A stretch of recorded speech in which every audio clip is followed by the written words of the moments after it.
राहुल गांधी पप्पू है, उसका नाम पप्पू है, वो पप्पू ही रहेगा। उसको नॉलेज है ही नहीं। नहीं तो अग्निवीर स्कीम बहुत बढ़िया है।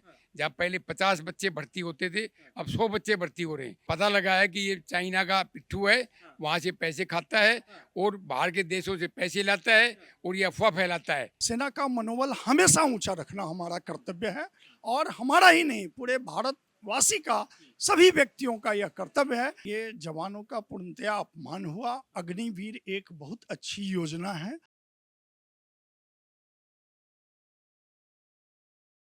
सर, भारतीय सेना में आप भी कार्यरत रहे हैं। कहाँ कौन से पोस्ट पे कितने दिनों तक रहे, एक बार विस्तार मैं भारतीय वायुसेना में से? जी 20 साल नौकरी किया है जी। और सार्जेंट की पोस्ट से रिटायर हुआ हूँ और सब बिल्कुल बढ़िया चल रहा है, कोई दिक्कत नहीं है। कोई दिक्कत नहीं है, लेकिन संसद में जो है राहुल गांधी कुछ ऐसा बयान दे जाते हैं जिसके बाद सर दिक्कत हो जाती है। और राहुल गांधी सीधे सीधे ये आरोप लगा देते हैं कि भारतीय सेना जो है, रक्षा मंत्री तक पे आरोप लगा देते हैं वो झूठ बोल रहे हैं। अग्निवीर के तहत जो एक शहीद हुए थे परिवार, उनके परिवार को मुआवजा नहीं मिला। राहुल गांधी पप्पू है, उसका नाम पप्पू है, वो पप्पू ही रहेगा। उसको नॉलेज है ही नहीं। नहीं तो अग्निवीर स्कीम बहुत बढ़िया है। जहाँ पहले 50 बच्चे भर्ती होते थे, अब 100 बच्चे भर्ती हो रहे हैं। 50, एक एग्जाम्पल दे रहा हूँ, पहले 50,000 होते थे, अब 1 लाख भर्ती हो रहे हैं। तो एक 50,000 को जो मिला या नहीं मिला, उन बच्चों को सब जगह रिजर्वेशन है और सब जगह उनकी एज में छूट है, पैसे मिलते हैं, टेक्निकल नॉलेज मिलती है, दुनियादारी का पता लगता है और सबसे बढ़िया है वो फिजिकल फिट रहती है। सर, क्या अब सेना का यही काम रह गया? विपक्ष अगर आरोप लगाएगा तो अब सामने बार बार आकर सेना को सफाई देना पड़ जाएगा, क्योंकि बीते दिनों देखा गया अब सेना को सामने आकर सफाई देना पड़ रहा है। तो क्या ये सेना का, ये सैनिकों का अपमान नहीं कर रहे हैं राहुल गांधी? बिल्कुल सही है, ये अपमान कर रहे हैं और ये पता लगा है कि ये चाइना का पिट्ठू है, वहाँ से पैसे खाता है और बाहर के देशों से पैसे लाता है और ये अफवाह फैलाता है।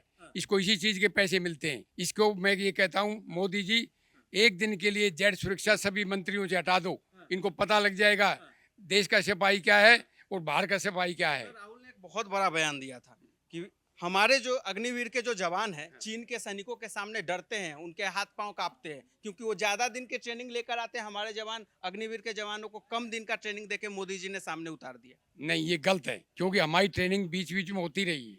मेरे भर्ती होने के बाद मैंने 4-5 बार ट्रेनिंग करी है, अलग अलग होती है। पहले बेसिक ट्रेनिंग दी जाती है, जवान बनाया जाता है, उसके बाद उसको टेक्निकल ट्रेनिंग दी जाती है, सेफ्टी डिफेंस की दी जाती है, सब तरह की ट्रेनिंग जाती है।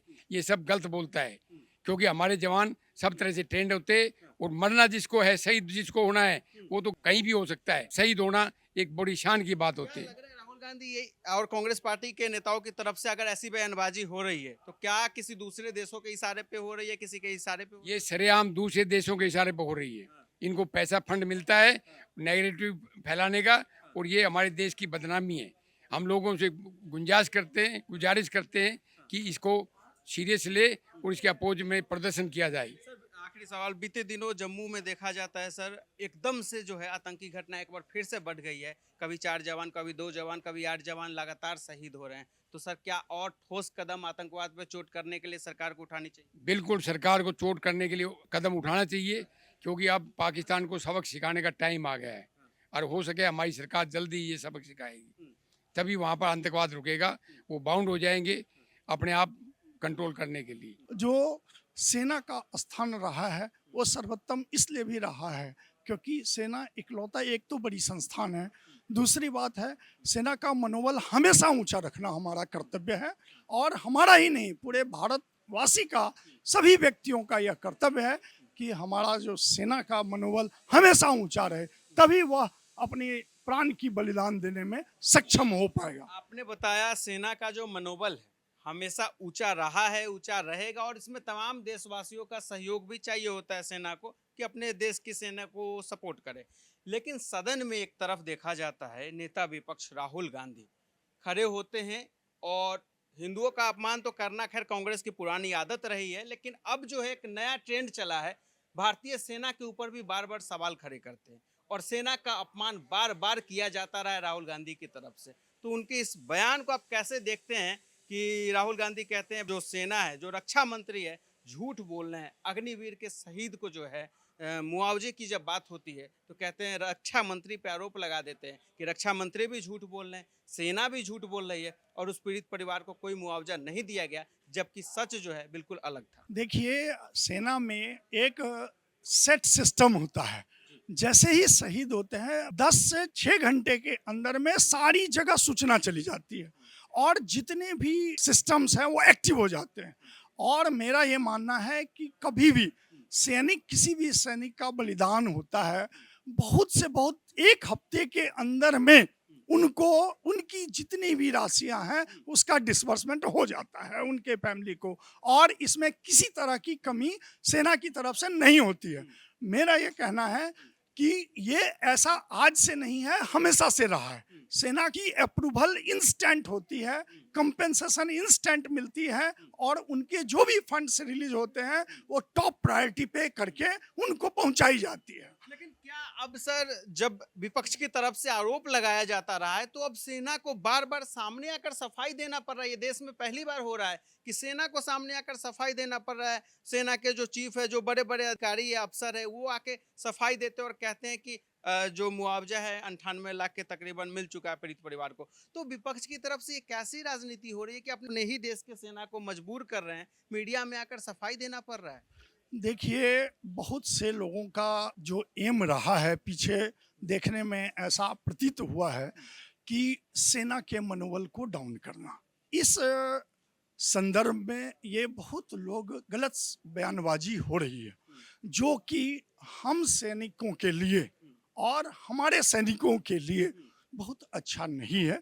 इससे हमारे सेना का मनोबल डाउन होता है और उनकी जो सक्षमता है उनको क्वेश्चन किया जाए। सेना का काम है देश की रक्षा करना और वो हमेशा से ही देश की रक्षा में तत्पर रहते हैं और अपने प्राण की आहुति देने में उन्हें किसी भी प्रकार का कभी कोई कमी उनकी तरफ से नहीं होती है। लेकिन जो क्वेश्चंस उठाए जाते हैं ये बहुत दुर्भाग्यपूर्ण है। सेना के काम के प्रति, उनकी ईमानदारी के प्रति, उनकी जो इमीडिएट एक्शन है, उनकी प्राण बलिदान के ऊपर प्रश्न करना, ये मैं उसकी कड़ी निंदा करना चाहूँगा और मैं चाहूँगा कि ऐसी निंदा या सेना के ऊपर किसी भी प्रकार का प्रश्न चिन्ह लगाना ये पूर्णतया अनुचित है। अच्छा सर, हमारे अग्निवीर के जो जवान हैं, जो अभी सेना में भर्ती लिए हैं, नए नए जवान गए हैं, क्या वो चाइना बॉर्डर पे अगर अभी खड़े होते हैं तो चीन के सैनिक के सामने डरते हैं क्या हमारे जवान? नहीं, हमारा कोई भी सैनिक किसी भी देश के, हमारे जितने भी अलग देश हैं जो हमारे ऊपर आक्रमण करते हैं या हम उसकी रक्षा में तत्पर रहते हैं, अग्निवीर भी पूर्ण रूप से पूरी डेडिकेशन के साथ डट कर उन देशों का मुकाबला करती है और अपने प्राण की बलिदान देने में कभी भी हिचकिचाती नहीं है। ये सवाल हमें इसलिए पूछना पड़ा क्योंकि राहुल गांधी संसद में खड़े होकर, सदन में खड़े होकर ये आरोप लगाते हैं कि अग्निवीर का जो हमारा जवान है चीन के सैनिक के सामने डरता है, क्योंकि चीन का जो सैनिक है 5 साल की ट्रेनिंग के बाद आता है और हमारे जवानों को जो है आप महज 5 महीने और साल भर की ट्रेनिंग के बाद उनके सामने लाकर खड़े कर दे रहे हो। तो इससे जो है हमारे जवानों के पास वो एक्सपीरियंस उनके सामने नहीं, इसलिए हमारे जवान वहाँ डरते हैं। नहीं, तो जवानों का अपमान हुआ ना? नहीं, ये जवानों का पूर्णतया अपमान हुआ। अग्निवीर एक बहुत अच्छी योजना है।